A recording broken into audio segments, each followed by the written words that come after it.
Yo, what up guys? It's your boy MotoJoy. And ito na nga yung second part ng ating Palpitate to Rainbow 89. So ito na nga, papunta na kami ng kanilang front desk office para mag-check-in. So yung mga clips pala na to mga dre is second punta na namin. And hindi kami masyado nakapag-video kasi mas prioritize namin yung quality time namin dalawa. In-enjoy namin yung nature trip, yung atmosphere, and talagang nag-relax kami dito. Bale, mamaya i-add ko na lang yung mga first videos namin dito para makita nyo kung ano yung ino-offer nilang amenities. Sure na sure ako mag-enjoy kayo dito.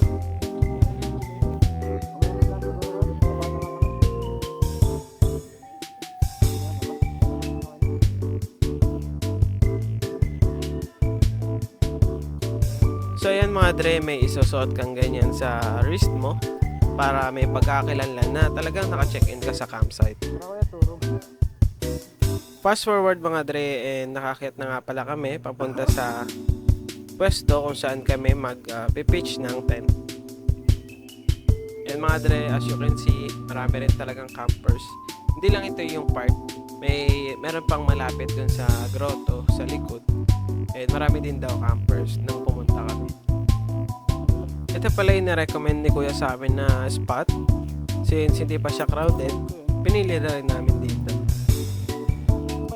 Kita mo naman yung view, may sea of clouds ka na, may swing ka pa. Nice!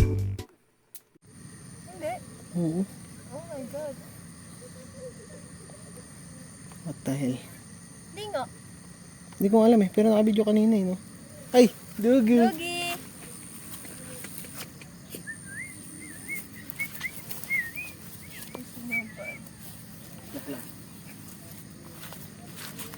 Hindi naka-video, sayang.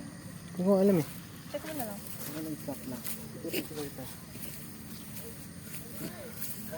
Dogo! So yun nga mga dre, may hindi ako na-record.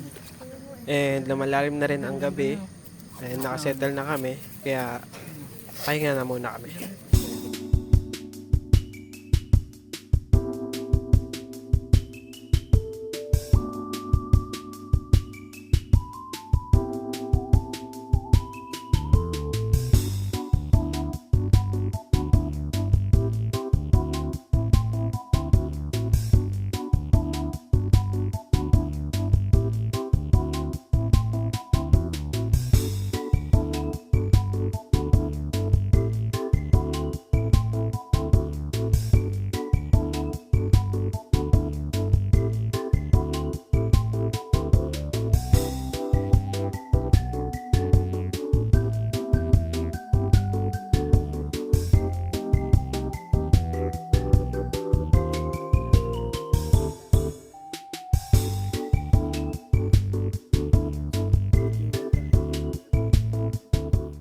The next day. So yun mga dre, joke lang yung the next day kasi yung clips na to, ito yung first punta namin dito sa Rainbow 89. Syempre, share ko na rin sa inyo kasi ang ganda na naging outcome ng time-lapse ko. May manok, maraming manok, tapos ayun kami, mabalik-balik, wing, wing, wing, tapos may pusa kaming bantay. Yeah. Ganda diba? Ayan, good morning na mga dre. Kitang-kita natin yung sunrise. Ayan sinasabi ko sa likod ng grotto. Pwede kang kumain dyan. Kasi may mga tables and chairs na pwede nyong gamitin.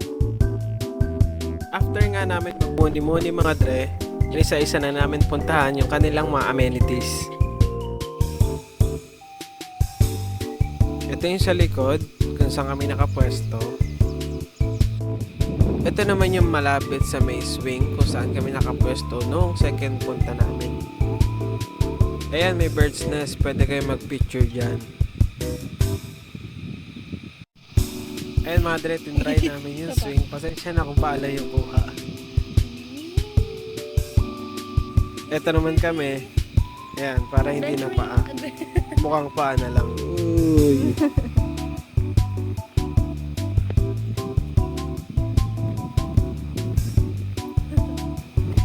So yun mga dre, papunta na kami nito sa grotto.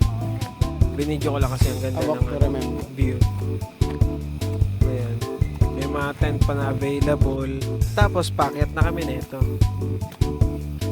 Ayun yung pupuntahan namin doon sa taas. Ayun, malapit na. Ayaw mo na hagdan, di ba?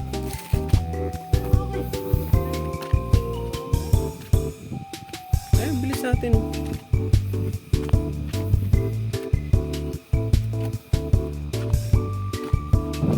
Tapos, nandito na kami sa taas, nagpipicture-picture, kung ano-anong ginagawa ng mukha. Ayan o, shing, shing. Okay, bye-bye. So yun mga dre, after namin doon sa taas, bumaba naman Please kami leave para your dito shoes. sa spider web. Eto na kami oh. Buti nandiyan si kuya para videoan kami. Nice! Para kaming maliliit na gagamba na umakit sa sanga. Pero di dumating yung ulan. Talagang nice. After namin maging Spider-Man, dito naman kami sa Kawabat. Ang ganda dyan. Tingnan mo naman yung view. Sheesh. Okay. At talaga namang hindi namin pinalampas ng aking honey, my love so sweet. Honey bun sweeter than the rain in the moon and the sun go shining through. Yang Kawabat na yan, insan ko. Talagang relaxing. Kasi 2 tao dyan, sabi ni kuya. Ayan. Pero, nung hindi pa ako lumolobo, after namin sa Kawabat mga dre, umakyat ulit kami sa taas para makuha na itong napakagandang view sa Rainbow 89.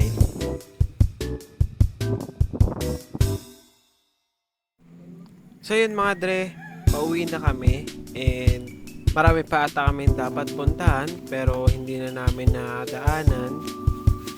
Pero ang mahalaga ay nag-enjoy kami. So kung gusto nyo mag-unwind, mag-relax or mag-reset, I recommend Rainbow 89 na isama nyo sa list ng inyong pupuntahan dito sa Tanay, Rizal.